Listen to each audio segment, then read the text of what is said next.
Заужы қаусы порыштам школа айырсыд жыңширвашт. Анан қала жауаварты министрады бараканан тамгашка ныртака арта ахушын коттой. Адашрам мара коттой фонсшада дашшывалоным. Бынаты радхашын стаг медициноны хошарта бригадым. Уймама шывалаты реанимации. Доктор-та хош асы шахатма никай бақыт. Жыңширваштарсыд фыцагам валазы жы ашинты бұнмам.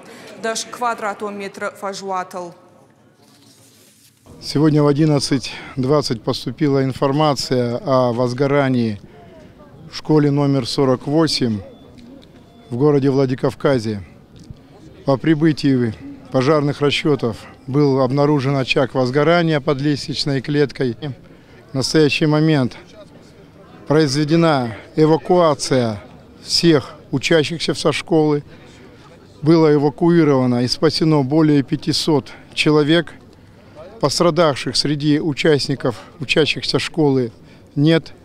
В настоящий момент осуществляется еще раз повторный обход всех помещений с целью уточнения состояния этих помещений, наличия кого бы то ни было еще. После этого будет проведена оценка противопожарного состояния школы.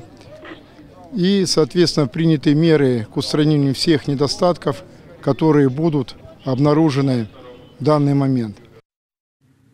Пынат Машимбалде Республика Шарлауак Сергей Миняйла. Бабар Кота регион школа Табашкарын самай зуабда той адаш синады домантан.